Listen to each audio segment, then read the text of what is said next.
السلام علیکم ورحمۃ اللہ۔ آج میں آپ کے سامنے رسول پاک صلی اللہ علیہ وسلم کے پیارے ساتھی، سب سے پہلے ایمان لانے والے مسلمان اور یار غار حضرت ابو بکر صدیق رضی اللہ تعالیٰ عنہ کا واقعہ پیش کروں گی کہ حضرت ابو بکر صدیق رضی اللہ تعالیٰ عنہ کو کس قدر نبی پاک صلی اللہ علیہ وسلم سے محبت تھی۔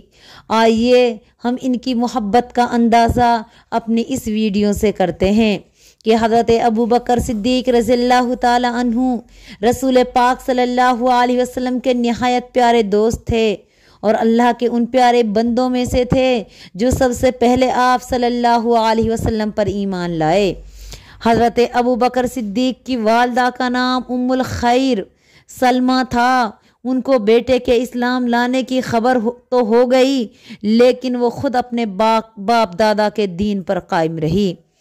حضرت ابو بکر صدیق رضی اللہ تعالیٰ عنہ نے انہیں بہت سمجھایا، مگر انہوں نے اپنا مذہب چھوڑنا پسند نہ کیا۔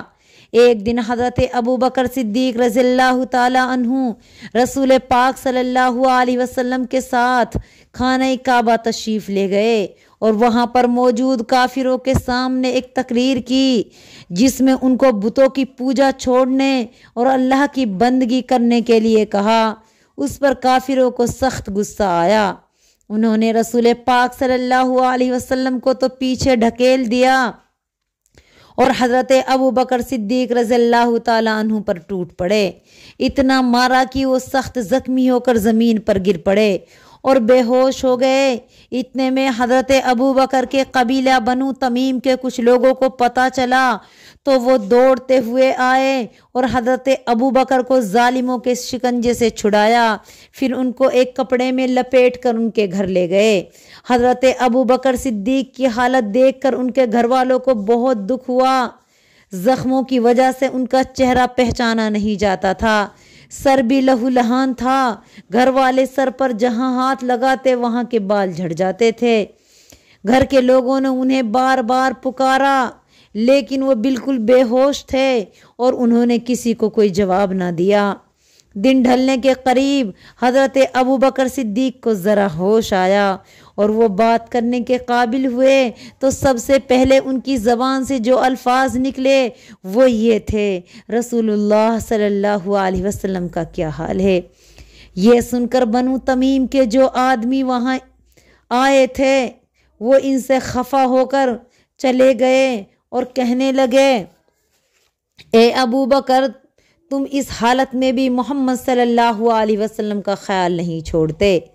پھر وہ حضرت ابو بکر کی والدہ حضرت سلمہ سے یہ کہہ کر چل دیے کہ تم خود ہی ان کا خیال رکھنا، اگر یہ کچھ کھانا پینا چاہے تو کھلا دینا۔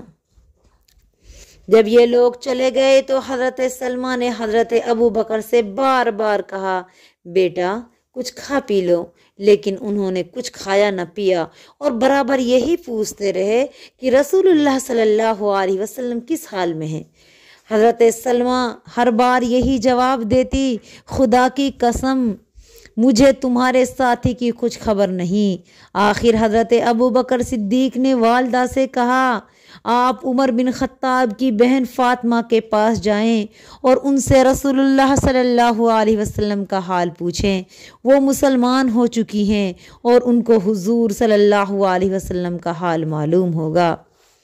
سلمہ جو حضرت ابو بکر کی والدہ تھی اسی وقت فاطمہ بنت خطاب کے گھر تشریف لے گئی اور ان سے کہا، ابو بکر سخت زخمی حالت میں پڑا ہے اور اس نے تم سے محمد بن عبداللہ کا حال دریافت کیا ہے۔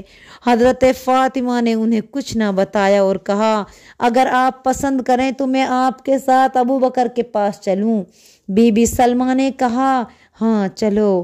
حضرت فاطمہ حضرت ابو بکر کے گھر پہنچی تو ان کی حالت دیکھ کر ان کو دکھ ہوا اور وہ بولی، خدا کی قسم جن لوگوں نے آپ کے ساتھ یہ سلوک کیا وہ بے شک کافر اور ظالم ہیں، مجھے امید ہے اللہ تعالیٰ ضرور ان سے آپ کا بدلہ لے گا۔ پھر انہوں نے حضرت ابو بکر سے کچھ کھانے پینے کے لیے کہا، لیکن حضرت ابو بکر نے ان کو بھی یہی جواب دیا، پہلے رسول اللہ کا حال بتاؤ۔ حضرت فاطمہ نے کہا، یہ آپ کی والدہ سن لیں گی۔ حضرت ابو بکر نے فرمایا، ان سے کوئی نقصان پہنچنے کا ڈر نہیں۔ حضرت فاطمہ نے کہا، اللہ کا شکر ہے، رسول اللہ صلی اللہ علیہ وسلم بالکل خیریت سے ہیں، آپ کچھ فکر نہ کریں۔ حضرت ابو بکر نے پوچھا، آپ اس وقت کہاں ہیں؟ یعنی محمد صلی اللہ علیہ وسلم اس وقت کہاں ہیں؟ حضرت فاطمہ نے جواب دیا، دار ارقم میں۔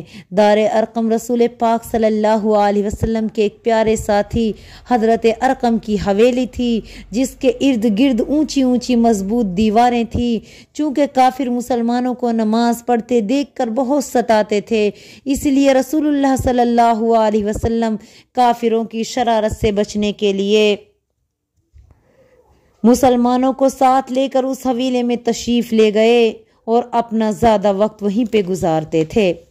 اب حضرت ابو بکر صدیق نے حضرت فاطمہ سے فرمایا، خدا کی قسم، جب تک میں رسول اللہ کو دیکھ نہ لوں گا نہ کھاؤں گا اور نہ کچھ پیوں گا۔ حضرت فاطمہ نے کہا، بہت اچھا، ہم آپ کو رسول اللہ صلی اللہ علیہ وسلم کی خدمت میں لے جائیں گے، لیکن ذرا رات کا اندھیرا پھیلنے دو۔ جب رات ہو گئی تو حضرت فاطمہ اور بیوی سلمہ حضرت ابو بکر کو سہارا دیتے ہوئے گھر سے نکلی اور دار ارقم میں رسول پاک صلی اللہ علیہ وسلم کی خدمت میں لے گئی۔ حضور پاک نے حضرت ابو بکر صدیق کو دیکھا تو آپ کی آنکھوں میں آنسو آ گئے اور آپ صلی اللہ علیہ وسلم نے جھک کر ان کی پیشانی چوم لی۔ اس موقع پر حضرت ابو بکر صدیق نے رسول اللہ صلی اللہ علیہ وسلم کی خدمت میں عرض کیا، یا رسول اللہ، میری والدہ ہیں، ان کی ہدایت کے لیے اللہ سے دعا کیجئے تاکہ وہ دوزخ کے عذاب سے بچ جائے۔ رسول اللہ صلی اللہ علیہ وسلم نے اسی وقت دعا کی۔ دعا مانگنے کی دیر تھی کہ حضرت سلمہ جو حضرت ابو بکر کی والدہ تھی، ان کی زبان پر کلمہ شہادت جاری ہو گیا، لا الہ الا اللہ محمد رسول اللہ، اور سچے دل سے مسلمان ہو گئی۔ حضرت ام خیر سلمہ نے بڑی لمبی عمر پائی۔ ہجرت کے 13ویں سال ان کے بیٹا ابو بکر فوت ہو گئے، اس وقت بھی وہ زندہ تھی۔ انہوں نے حضرت عمر فاروق کی خلافت کے زمانے میں وفات پائی۔ تو یہ تھے حضرت ابو بکر، جن کو نبی پاک صلی اللہ علیہ وسلم سے اس قدر محبت تھی کہ وہ آپ صلی اللہ علیہ وسلم پر اپنی جان قربان کرنے کو تیار تھے۔ جب آپ صلی اللہ علیہ وسلم مدینہ چھوڑ کے گئے، اس وقت بھی حضرت ابو بکر صدیق آپ کے ساتھ تھے، غار میں آپ کے ساتھ رہے۔ حضرت ابو بکر نے نبی پاک صلی اللہ علیہ وسلم کو غار میں پہلے داخل ہونے نہیں دیا، بلکہ کہا، یا رسول اللہ، آپ یہاں پر ٹھہر جائیے، میں اندر جا کے غار کو صاف کرتا ہوں، ایسا نہ ہو کہ اس میں کوئی کیڑا مکوڑا ہو، کوئی زہریلا جانور ہو جو آپ کو ڈس لے یا ڈنک مار دے۔ حضرت ابو بکر نے غار صاف کیا اور اس میں جو سوراخ تھے ان کو اپنے کپڑے پھاڑ پھاڑ کے بند کر دیا، صرف ایک سوراخ باقی رہ گیا۔ پھر آپ حضرت محمد صلی اللہ علیہ وسلم کو اپنے ساتھ غار میں لائے، آپ صلی اللہ علیہ وسلم کو اپنی ران پہ لٹا لیا، آپ صلی اللہ علیہ وسلم کی آنکھیں لگ گئی۔ حضرت ابو بکر نے جو سوراخ باقی تھا اس پہ اپنا انگوٹھا رکھ لیا، اس خیال سے کہ کہیں اس سے کوئی جانور یا کوئی سانپ بچھو نہ نکل آئے۔ اتفاق سے اس سوراخ کے اندر سے کسی زہریلے جانور نے حضرت ابو بکر کو ڈس لیا۔ حضرت ابو بکر اس زہر کی تاب نہ لا سکے، اتنی تکلیف اور اتنا درد ان کو محسوس ہونے لگا کہ ان کی آنکھوں سے آنسو ٹپکنے لگے، اور ایک آنسو ٹپک کر میرے نبی پاک صلی اللہ علیہ وسلم کے رخسار پر گرا۔ اللہ کے نبی اٹھے اور کہا، ابو بکر کیا ہوا، کیوں روتے ہو؟ حضرت ابو بکر نے فرمایا، یا رسول اللہ، مجھ کو کسی زہریلے جانور نے کاٹ لیا۔ اللہ کے نبی نے اس کاٹی ہوئی جگہ پر اپنا لعاب لگایا، الحمدللہ اس کا درد ختم ہو گیا۔ اسی طرح جب آپ صلی اللہ علیہ وسلم غار سے نکل کر مدینہ کی طرف چلے تو راستے میں کبھی حضرت ابوبکر نبی پاک کے پیچھے آ جاتے، کبھی آپ کے سامنے آ جاتے، کبھی آپ کے دائیں چلنے لگتے، کبھی آپ کے بائیں چلنے لگتے۔ رسول اللہ صلی اللہ علیہ وسلم نے ابوبکر سے پوچھا، اے ابوبکر یہ کیا معاملہ ہے؟ کبھی تم میرے آگے چلتے ہو، کبھی میرے پیچھے ہو جاتے ہو، کبھی تم میرے دائیں چلتے ہو، کبھی تم میرے بائیں آ جاتے ہو۔ حضرت ابوبکر نے فرمایا، یا رسول اللہ، جب مجھ کو ڈر لگتا ہے کہ دشمن آپ کے سامنے سے آئے گا تو میں آپ کے آگے آ جاتا ہوں تاکہ دشمن کا وار پہلے مجھ پہ لگے۔